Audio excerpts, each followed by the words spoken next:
Right now, Mike Rawlinson, thank you very much for joining our press conference. And welcome, Mike. Great. Thanks very much for inviting me to the conference. Delighted. Thank you. Why do you think the winning proposal is the best one, or maybe the right one for Prague?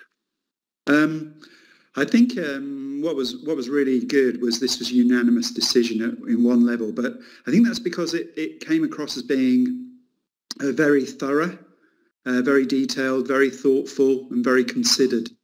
It was obvious there's a lot of time and effort had been put into the submission itself. I think we're all impressed by that.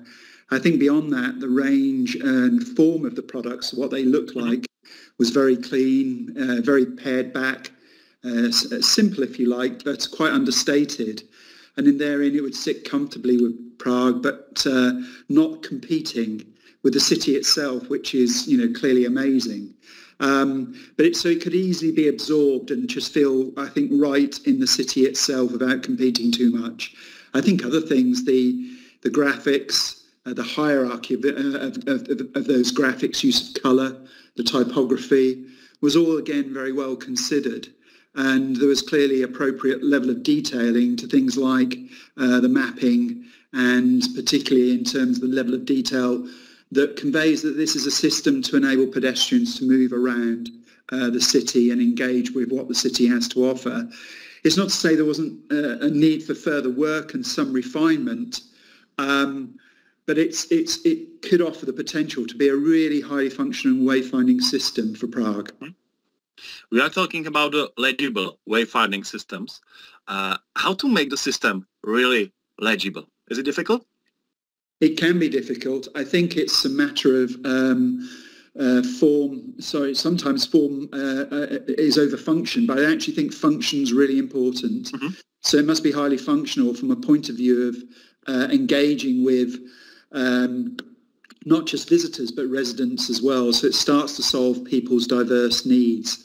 Say, for instance, from the first-time visitor that doesn't know Prague at all, how you can provide a system that engages them and helps them build a mental map of what Prague has to offer, so they feel confident to explore not just the honeypots and various visitor attractions, but to just go off beat a little bit and encourage them to sort of engage in the city.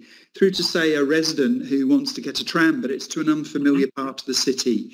Again, the system should work to provide the right information at the right time in your journey, giving you what you need, but not overburdening and not providing too much information.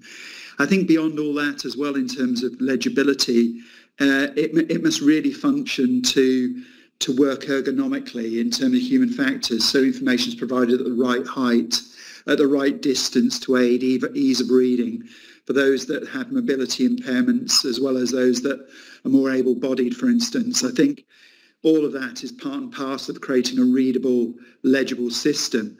And not least, I think also the careful placement and positioning of products in the public realm and in the city sidewalks and major spaces and at transport interchanges and stations needs to be carefully thought through, so you're giving the right information to people to enable people to make their next step in their journey in a very confident way. However, we are right now living in the digital century. Does it make any sense to build a system in reality, in the street, at station? I can find everything I want on my cell phone, if I can. I've heard this many times, and I also know from various studies that people get very confused and only build a partial kind of view of the city through their phone. And bear in mind that all information generally provided on phones at the moment is largely by companies in California that actually know something about Prague, particularly if people are paid to go on that service. But I think the important point here is it's not one thing or the other.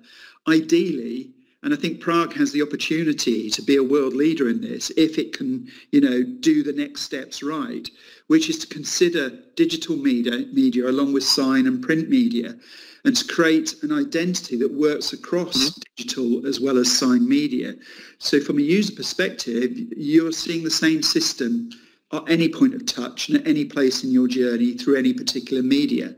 I think no city's really cracked this, but it's almost like saying, well, what should Prague's voice be? What should its spirit be on the internet? Should it start to provide services, particularly map-based services, journey planners, things related to mobility as a service, that really do start to join the user experience together, not just for visitors, but for residents and businesses.